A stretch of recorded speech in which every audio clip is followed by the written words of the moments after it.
invite you to rise in body or spirit for our gathering hymn. Christian's going to sing the low part, I'll sing the high part, so sing whichever one you like.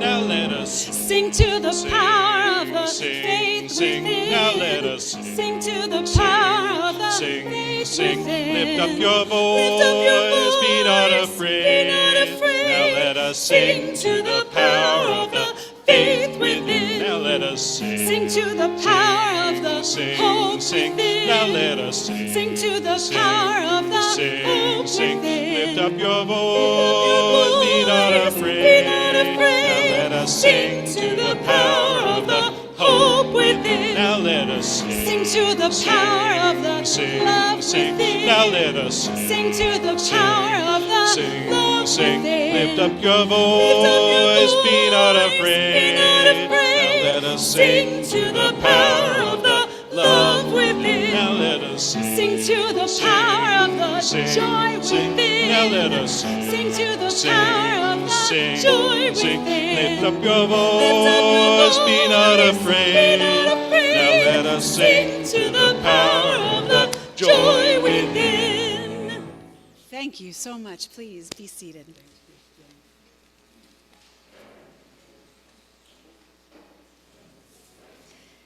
Good morning. Welcome to Community Unitarian Universalist Congregation at White Plains. My name is Tracy Brenneman. I'm the religious educator for the congregation, and my pronouns are she, her. We gather as a community that believes there is a unity that makes us one. All souls are sacred and worthy. Courageous love transforms the world. Truth continues to be revealed, and we are all loved here, now, and always. Those watching on Zoom will find an order of service on our website, CUUCWP.org. For those in the room, if you haven't done so yet, please silence your phones. If you are new and visiting us online, please take a moment to click the link in the chat and let us know how you'd like to be connected.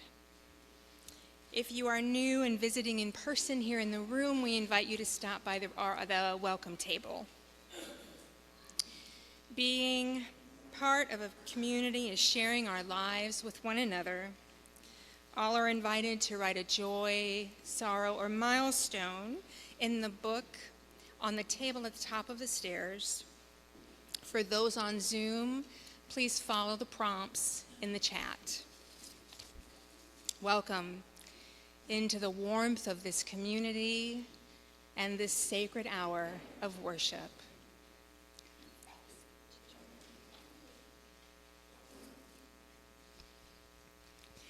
We begin our service in shared ritual, lighting our chalice, the symbol of our Unitarian Universalist tradition. As we light our chalice up front, we invite our young people to light the chalices in the family area, and for those of you at home to light your chalice or candle with us. This morning, the words that we will say together are very special because they were written by Rosie, who's going to lead us in saying them. With love we serve, and kindness and value everyone.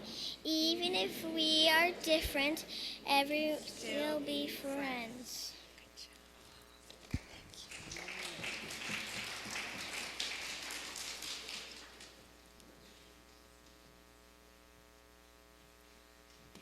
So let's have a little fun with our next hymn. In front of me, there's a basket of noisy, makey stuff. So if you're small, medium, large, everyone should grab one.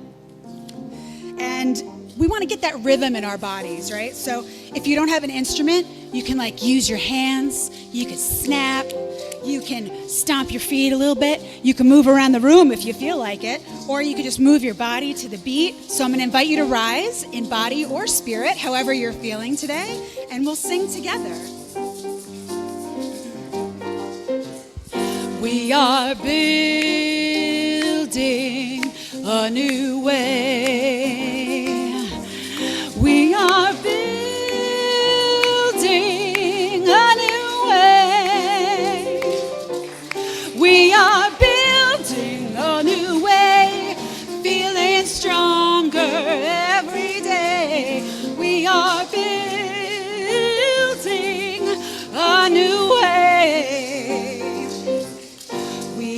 working to be free. We are working to be free. We are working to be free. Hate and greed and jealousy. We are working to be free. We can feed our every need. We can feed every need. We can feed our every need. Start with love, that is the seed. We can feed our every need. Peace and freedom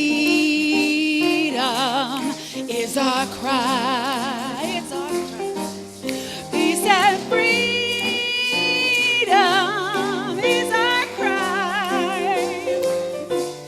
Peace and freedom is our cry. Without these, our world will die. Peace and freedom is our. Can we do one more verse, Adam? Just no words. Let's just hum it and like make some noise.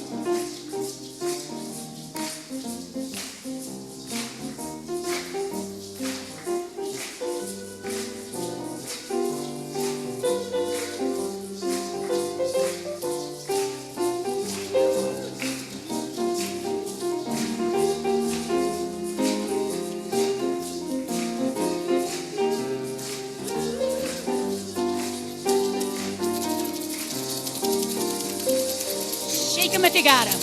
Woo! Well done. Thank you. You can put those under your seats because then we can enjoy them after service.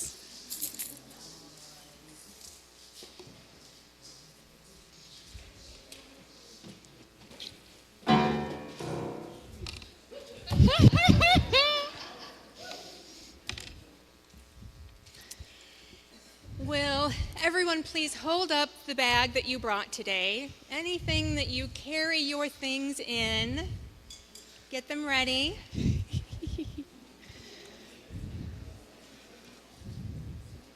Or hands, if you didn't bring a bag.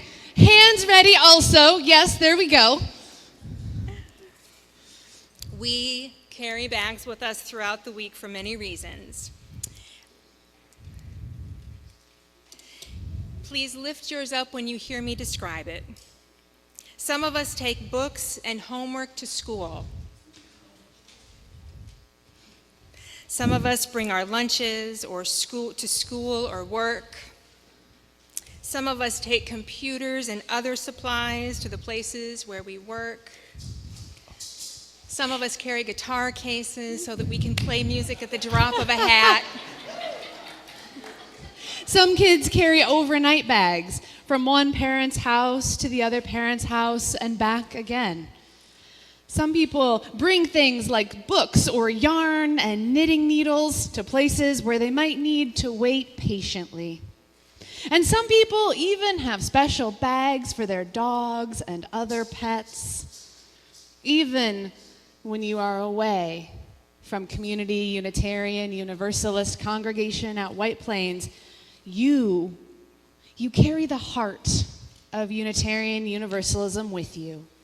Today, we bless these bags that accompany us on the journey and remind ourselves what it looks like to carry our values into the world.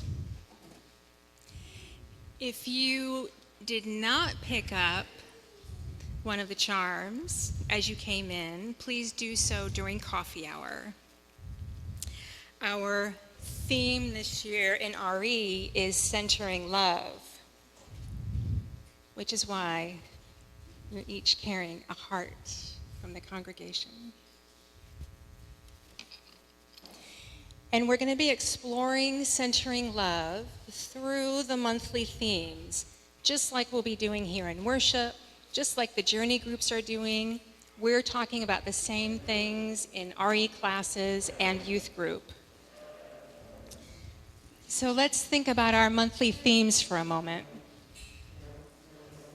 Centering love through building belonging. Our theme is building belonging. What does it look like to center love through building belonging? What might that look like?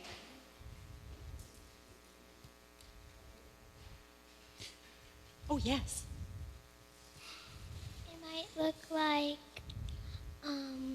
helping people. Helping people? Absolutely. Absolutely. Maybe saying hi to someone you don't know. Sitting with someone new. Yes. Building long-term friendships. Absolutely. Our second theme, cultivating compassion. What does that look like? What does it look like to cultivate compassion? Yeah, Rosie.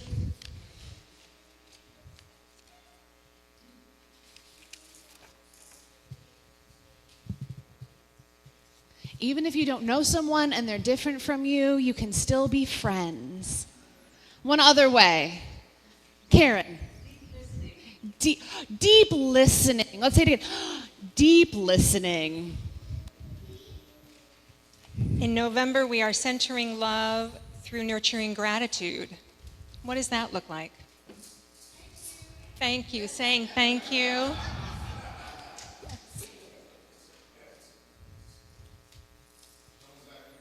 Yeah. What, Audrey? Being grateful for what you have. Being kind.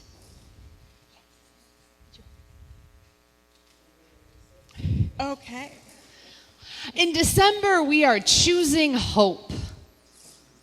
Ooh, what does it look like to choose hope? Turn off the news. Give ourselves a break. Yes, we like that one. Thank you, David. Rejecting despair. Rosie. Helping the earth. That's how we choose hope. In January, we are centering love by practicing resistance. What does that look like? Yes. Say again, Gary. Writing postcards to encourage people to vote. Thousands of postcards have been written. Thousands. Showing up. Absolutely.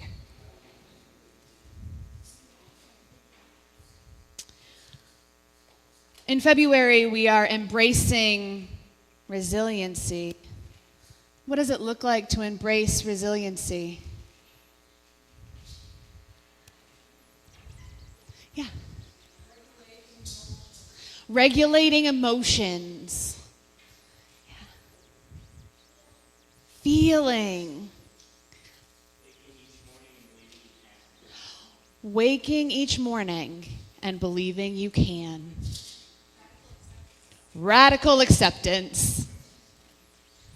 In March, we are centering love by paying attention. What might that look like?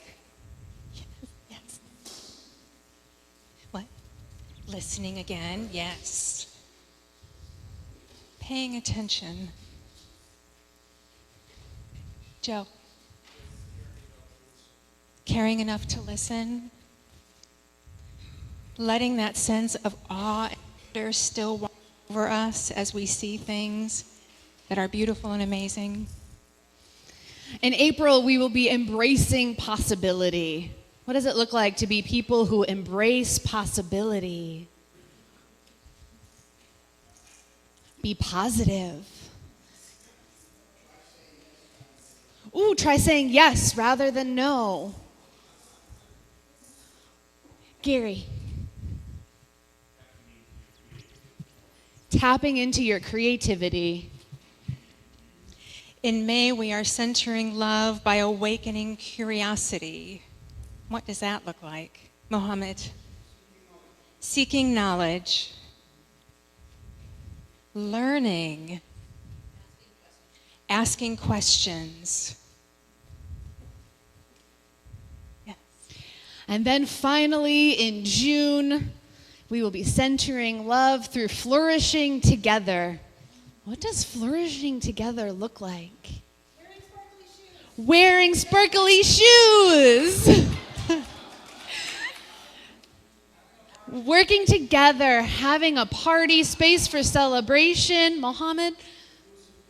Inclusive community. All of these and more be ways we celebrate our flourishing together. These charms that you have, either you have them now or you will get one at coffee hour, are to remind you of the support of this community. And if you are not here this morning, we have extras, not to worry. We will have them on Sundays. If you're somebody who would like one mailed to you, please reach out to the office. Transforming change can be hard. When times are hard, hold this charm and remember that you can rely on this congregation, on this community, on these people. Rely on our shared values and take your values with you wherever you go. And we know that blessing is the work of community, yes? So if you have your charm, I invite you to hold it in your hand, warm it up. What are other wishes, hopes, dreams, blessings we have for one another in this year? Say them loudly. Hope, peace, solidarity, friendship, good health, solidarity, change, protesting, empathy, joy, love. May all of this and more be true, beloveds. Your bag may not look or feel any different, but the next time you use it, I hope you will remember the blessings that we've shared this morning. As you pack your bags with all the tools that you need for your day, think about the blessings and values you bring with you from your community. May it be so. Amen. And this morning begins something else quite exciting. It is the first Sunday of our religious exploration program. So we want to bless those among us who have answered the call from within this community to minister to and with our children and youth. Those who create and sustain the ministry we call religious exploration.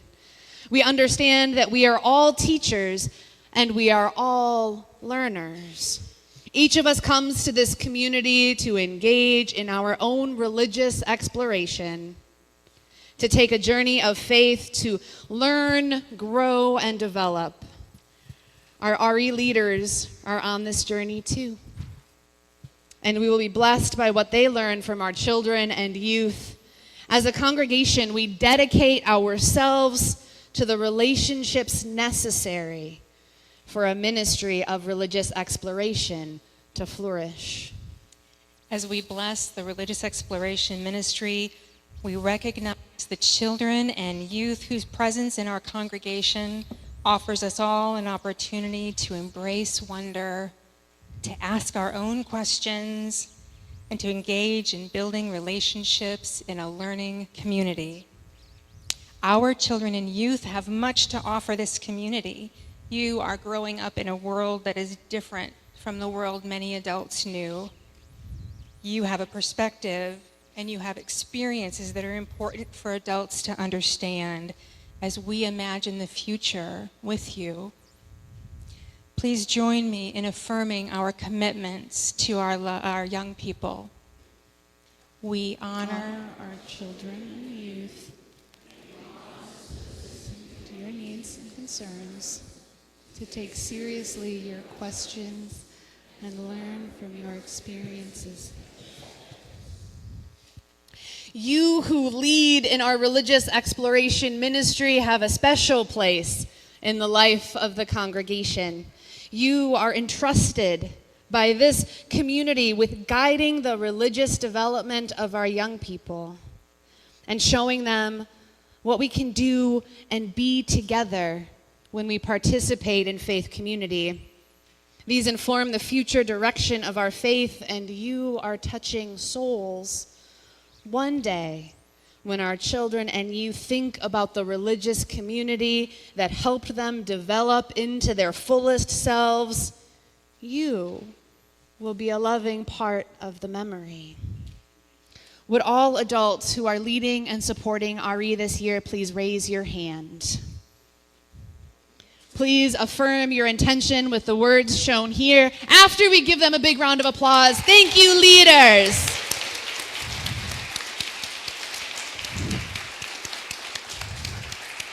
Teacher, religious education exploration leaders, if you'll please join in the words on the screen.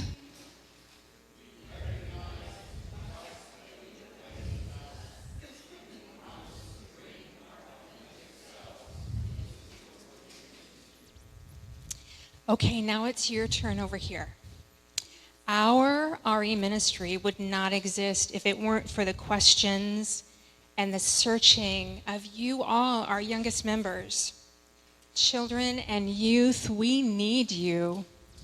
We need you to learn from us, yes, but also teach us how to be our best selves together. When you grow up with us, care with us, and love this hurting world with us, we all flourish. Would the children, assisted by any adults needed, please join me in saying the words. Do you see the words on the screen? Let's read them together. Ready? Children and youth, we appreciate the energy, time, and love that you will be sharing with us. And we promise to bring our openness and our open minds. Parents and caregivers, we have an extra reason to express gratitude to those who teach, mentor, befriend, and support our children and youth.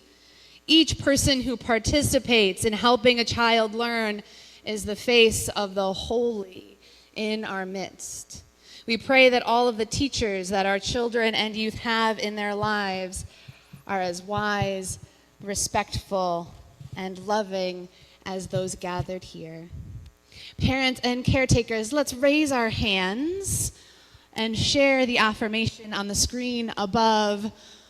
We honor the role of these adults in the spiritual.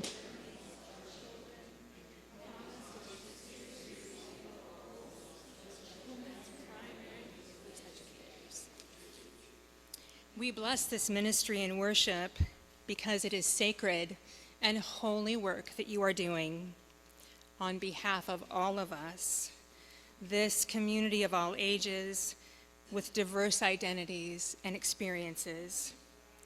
And now let us affirm, we honor those who teach, mentor, and guide our young people. We promise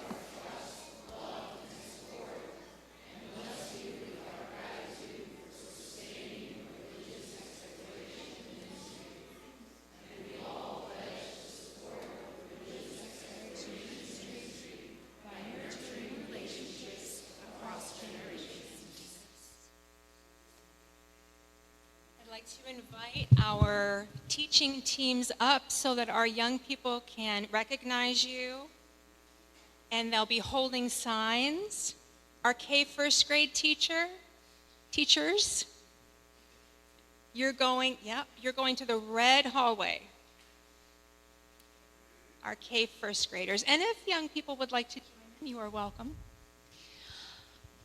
Second, third grade teachers. And if you're sitting on the aisle, can we get our rainbow tunnel ready? The second, third graders are going to the blue hallway. Mohammed. Our fourth and fifth grade teachers. Fourth and fifth graders are going to the green hallway. Thank you, Norm. Sixth to eighth grade teachers. 6th to 8th grade is going to the red hallway. And our 9th to 12th grade youth group advisors also going to the red hallway.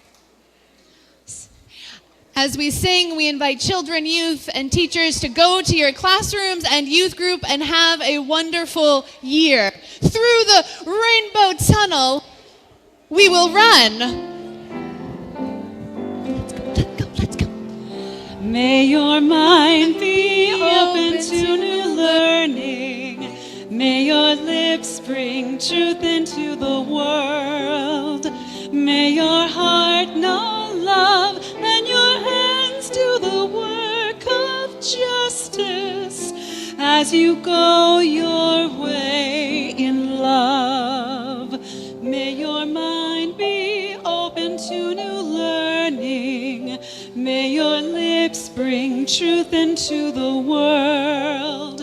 May your heart know love and your hands do the work of justice as you go your way in love. As you go your way in love.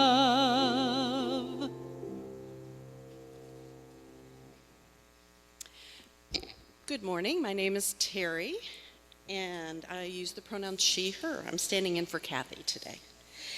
As people of faith, we are called to nurture into being a community held by love and justice, where we interact through compassion and kindness, and where we find a sense of belonging.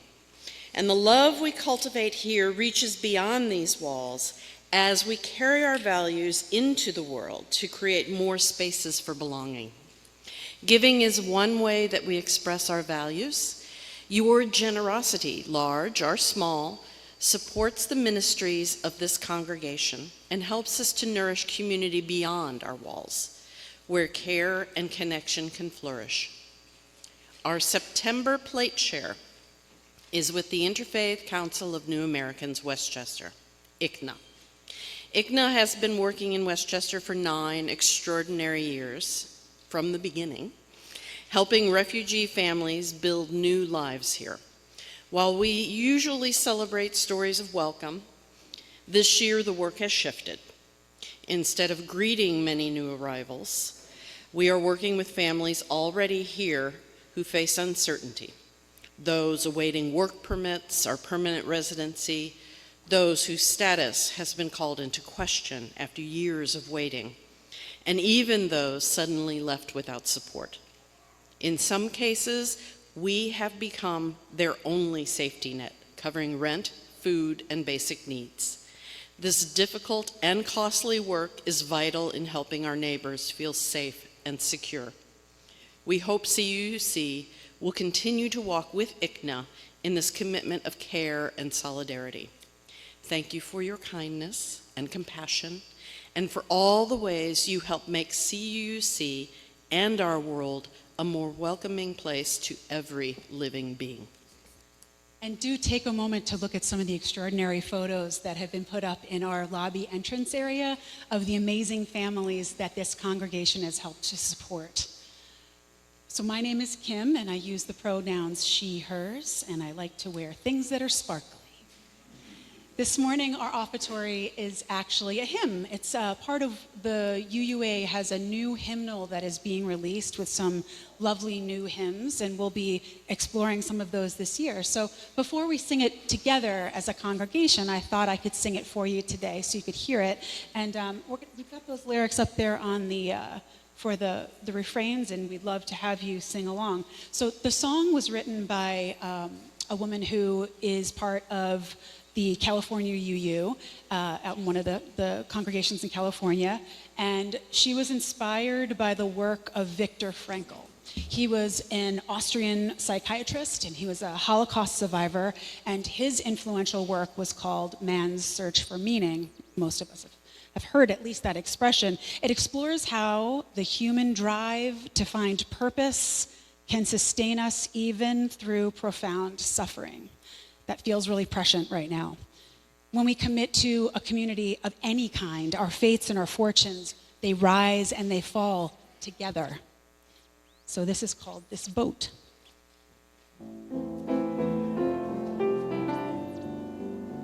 This boat is steady, this boat is sure. When you're ready, climb aboard. When you're ready, grab an oar. This boat will carry us to the farthest shore. We all know hardship, we all know pain, but nothing ventured means nothing gained. And every rainbow needs the rain. You're not alone, try again. This boat is steady, this boat is sure. When you're ready, climb aboard. When you're ready, grab an oar. This boat will carry us to the farthest shore. Even though you've been tempest-tossed, even though that all feels lost, you've heard that thunder roar. Take a look at heaven's door. If you're sinking like a stone, this boat will carry you home. This boat is steady, this boat is sure.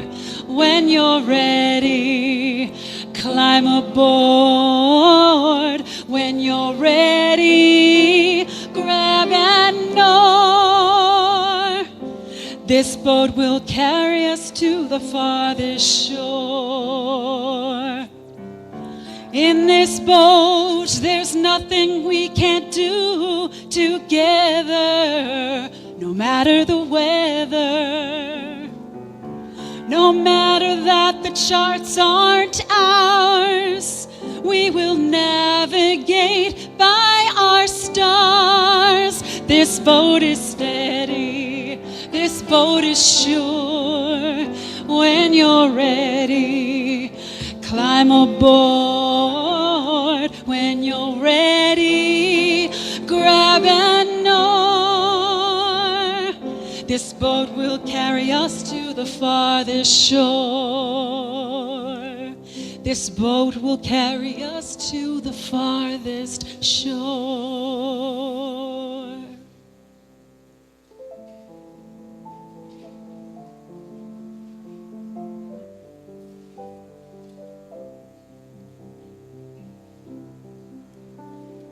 Will you join me in a shared breath?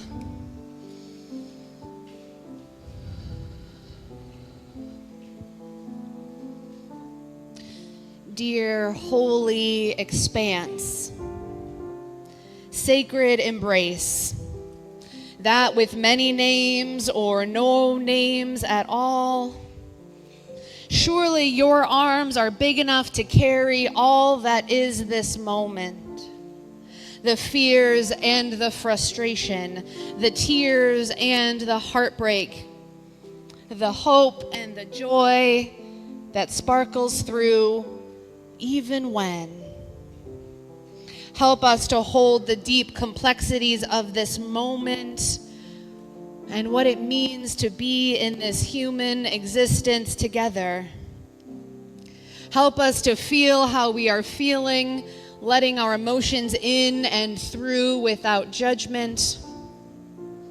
Help our hearts and hands remain guided by our values, how we live in this world.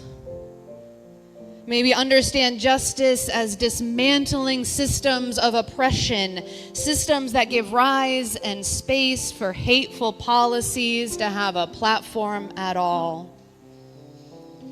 May we be the people who choose empathy, to try and understand another's experience, to take care of each other while calling out authoritarianism and oppression. We do these things as a practice of our faith with love at the center. May we hold space for and with one another, finding strength, comfort, and care in our community.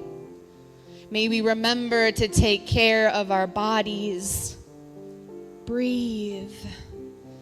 May we remember to drink water and share good meals with one another. May we remember that we are held in this holy embrace, this universal expanse, this human experience, never alone, but together. We lift into this larger love the joys, the sorrows, the milestones that are on the hearts of our community. We lift into this love and gratitude a note from our neighbors at Beth El Synagogue. In response to the love note that we sent last spring, Rabbi Shuck wrote, "I received a card from your congregation simply saying that you hold us in love and support and pray for safety and peace. It was signed by many people. Please pass our gratitude on. I can't tell you how much it meant to me personally and to our community." Sometimes centering love is in these seemingly simple acts that have impact we cannot know. We lift into love again all of those who have been impacted by gun violence. Another tragic loss, those affected by the shooting in Evergreen, Colorado. For all in our country wondering when enough is enough, when thoughts and prayers turn into action and policy. We lift into this love all of those joys and sorrows and milestones that remain on our hearts and the hearts of those joining online.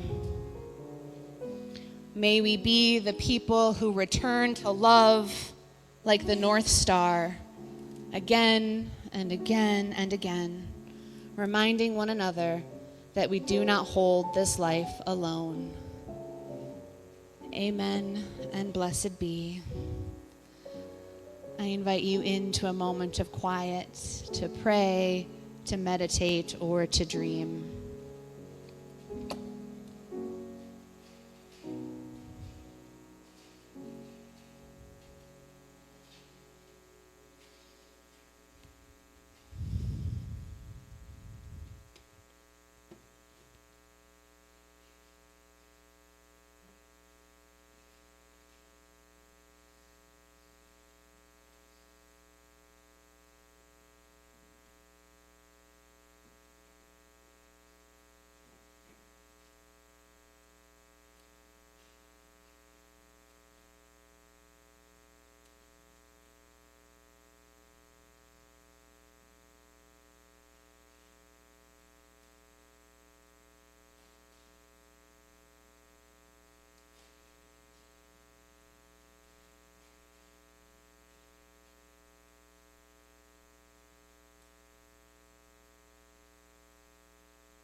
you hardly knew how hungry you were to be gathered in, to receive the welcome that invited you to enter entirely.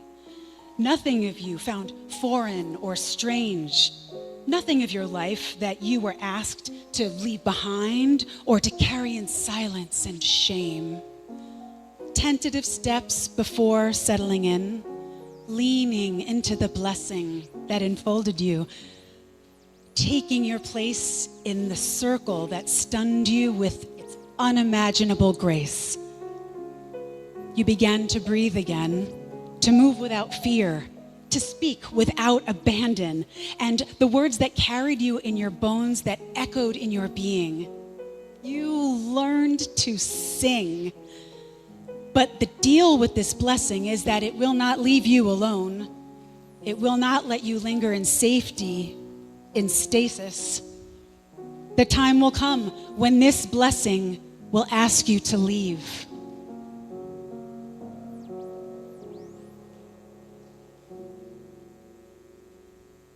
It will ask you to leave not because it has tired of you, but because it desires for you to become the sanctuary you have found, to speak your word to the world, to tell what you have heard with your own ears, seen with your own eyes, known in your own heart, that you are beloved, precious child of God, beautiful to behold, and that you are welcome and more than welcome here.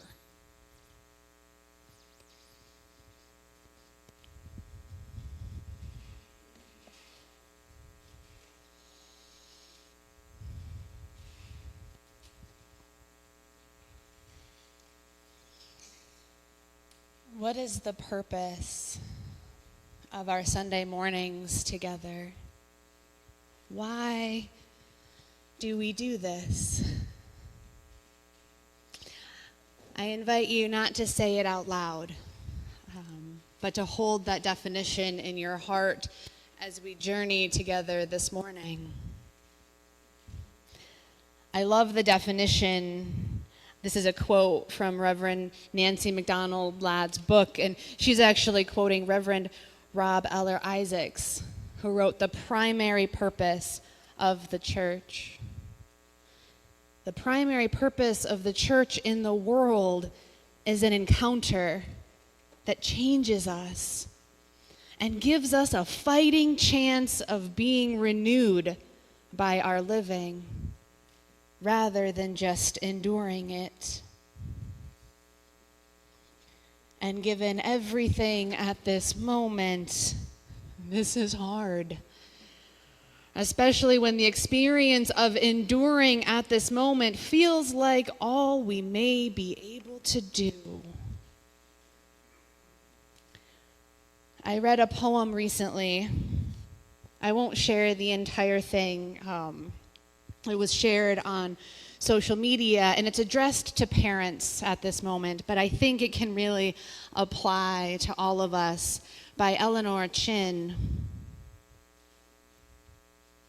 The executive branch of the government is gutting and decapitating every federal program that supports science, health, children, trees, and things that grow. My kid needs to get to preseason soccer practice. The regime just announced that all federal grants are going to be screened for ideological fealty. Dental appointments are overdue. Martial law is being tested in the nation's capital.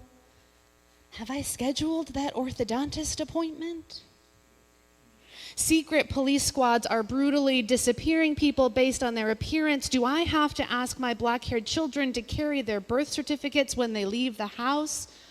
Mom, my class schedule hasn't been posted yet. The media is bowing down and trying to bend reality to the regime. Please unload the dishwasher. The Department of Education is, for all practical purposes, no more. Mom, do you need anything from the store on the way home?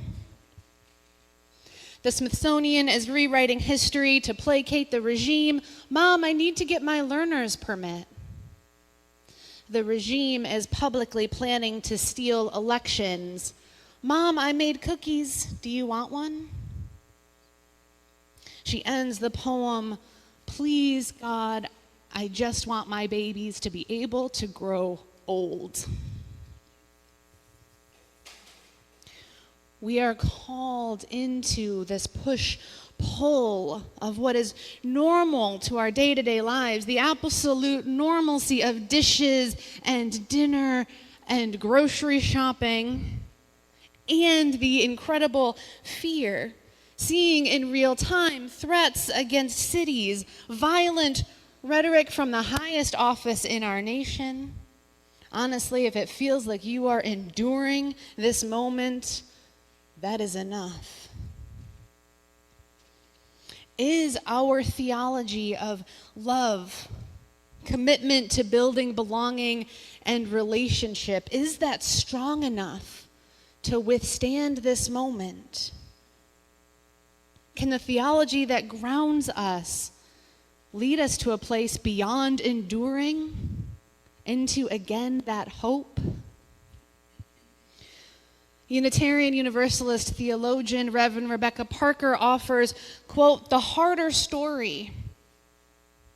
The faith of universalism is fragile because it is continually assaulted by life experiences that teach us to doubt.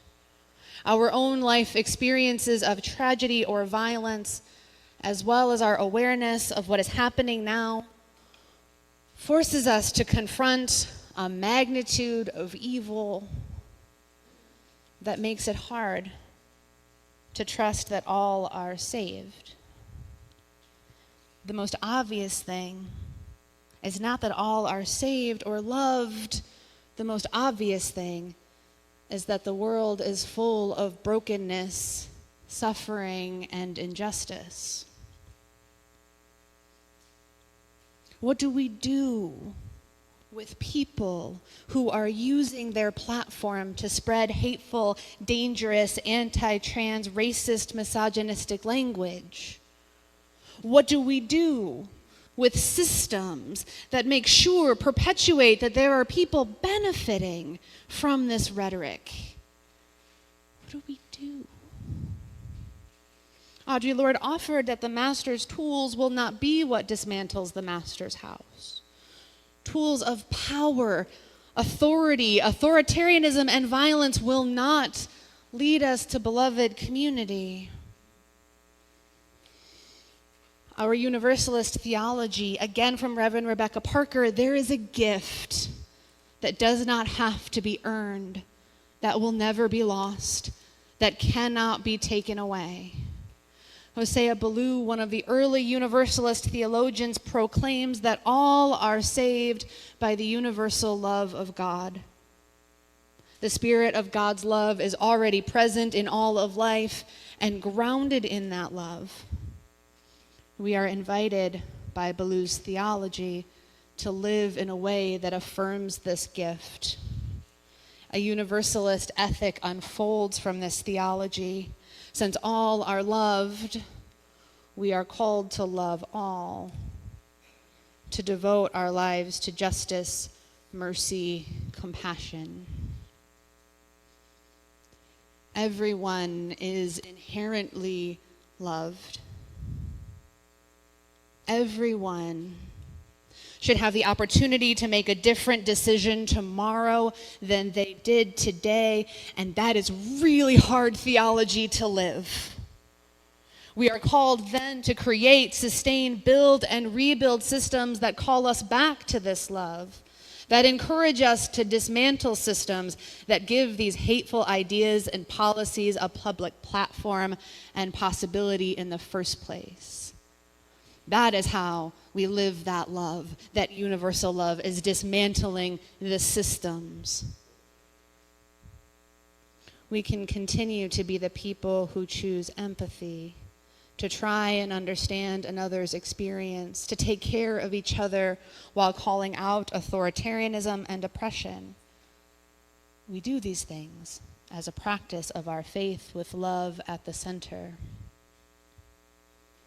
You hardly knew how hungry you were to be gathered in, to receive the welcome that invited you to enter entirely. Our title this morning, a reference to the movie Field of Dreams. And while the service has changed in original tone and idea given our week, I still want to shout out to the line. It is whispered to Kansas farmer Ray Kinsella, an inspiration to risk a portion of his farm to build a baseball field that would eventually be a place of redemption and possibility. First, he hears a voice. If you build it, they will come. In the film, it's an act of faith. For us, it's a question. If we build it, will they come? In this, let's say we are those of us who have claimed and been claimed by this faith tradition, that see this as our community and have found home. The they being those who bravely came this morning for the first time, welcome. Or those who are out there wondering if something like this exists, looking for a place to be welcomed in, to breathe again, to move without fear, to speak with abandon the words you carried in your bones that echoed in your being, to sing together. There is a lot to process and endure, and we don't have to endure it alone. Here we do our best to create a shared, authentic, collective experience, something to remind us of the and of it all. And we are starting our religious exploration program, and did you feel the energy from our children and our youth and our teachers? And there are anniversaries and weddings and birthdays. And there are concerts and ball games, plays, sunny days, and fall leaves. What do we build here that lives into the possibility of an experience that gives us a chance to be renewed rather than just enduring? A chance to encounter one another, so that we can be reminded of that foundational, fundamental love. We build community. We build belonging. And there's a lot of ways that we do this. But I want to share author Lisa Kentgarden goes a little bit deeper. So we build community, showing up for one another through all of the various activities we have, but a vibrant community is a community that people consciously choose to join with an understanding. They are making a commitment to prioritize relationships with the people in it, prioritizing one another. Congregations are interesting because while we have shared values and experiences, we are not necessarily choosing the people in our vibrant community in the way we would friends. We are brought here by something, searching for community, RE program for our children, somewhere that has stunning music on Sunday mornings, for social justice, for whatever the reason. And then we are brought here into relationship with the people who are here. We are held in this work with structures like our theology, our covenants, how we are in relationship with one another, creating space to seek difference and believing that pluralism, the gathering of different ideas, actually support us in our responsible search for truth and meaning. We say this quite often, that we are a group of people who all think alike. Have we heard that? We all think alike. But it's actually more complicated and more beautiful than that. We don't ask that everyone thinks alike, though we have shared values that lead us to similar conclusions about our society as a whole. We say we love alike. In the last service in August, we talked about what brought us to Unitarian Universalism, and what we want people to know about our tradition. And I was in a small group that was sharing ideas, and one person in that group, who I didn't ask permission, so they will remain unnamed, but thank you for your story, considers themselves Christian and takes comfort and inspiration from that upbringing. They were in a conversation with someone who is an atheist, and they spent time talking about what their beliefs meant to them, asked each other questions, and formed this deep, beautiful friendship. Right? Neither convincing or shaming the other. That's our practice of pluralism within our community, that we have many folks with different religious identities, ideas, beliefs, and we bring them here to learn and to grow from one another, to practice together how to create a vibrant community where we can wrestle with questions about sin, the afterlife, our universalist heritage, concepts and practices of love. We have questions and sometimes answers. We do not have an ideological test or an expectation for a critical level of understanding before someone comes through our doors. We ask each other to listen with open hearts, open minds, as we do our best to wrestle with the questions of our day. We ask people to stay at the table when there's a challenge and a risk. To risk, maybe even change. From our Unitarian Universalist Association president, the Reverend Dr. Sophia Betancourt, this week wrote, "I want to suggest that choosing to gather in community with others who put the ideals of love itself first over hatred, over violence, over the misuse of power and control is itself a revolutionary act. It is countercultural, it is healing, and it reminds us of the collective power we hold together in common cause. I am not saying that love alone will save us." She offers, "My prayer is that the power of love will remind us to save ourselves." But the deal with this blessing is that it will not leave you alone, will not let you linger in safety, in stasis. The time will come when this blessing will ask you to leave, not because it has tired of you, but because it desires for you to become the sanctuary you have found, to speak your word into the world, to tell what you have heard with your own ears, seen with your own eyes, known in your own heart, that you are beloved. And you carry that with you back into the world, to endure another day, which is enough, but also maybe with a hope, a flutter of possibility, a reminder that there is beauty and goodness all around too. The leaves are going to turn gold and red and yellow and then brown. There will be coffee in 10 minutes. Someone will ask you how you are doing after the service. Someone will ask you how you are doing and will want your honest answer. Because here, with love, we serve in kindness and value everyone. May it be so. Blessed be.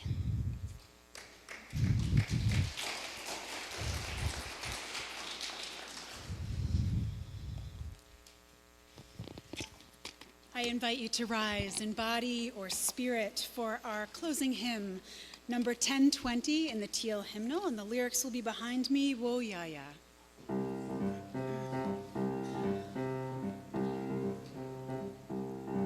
We are going, heaven knows where we are going, but we know within, and we will get there. Heaven knows how we will get there, but we know we will.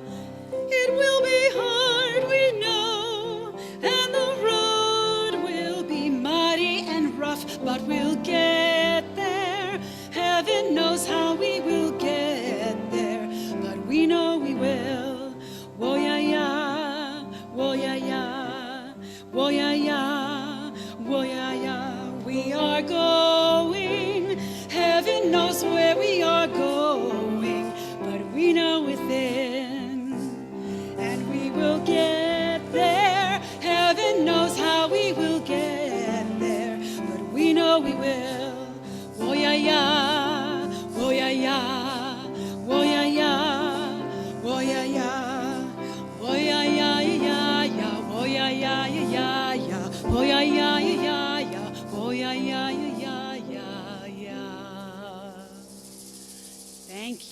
Please be seated.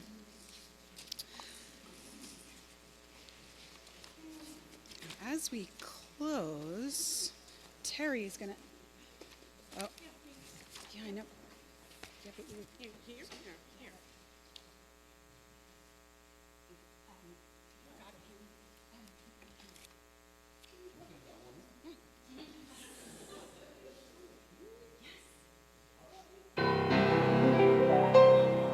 Happy birthday.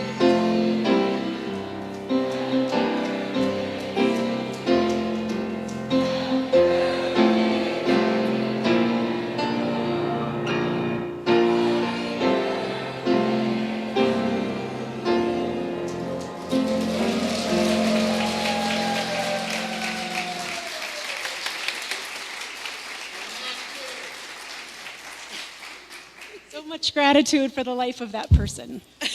Yes, so much.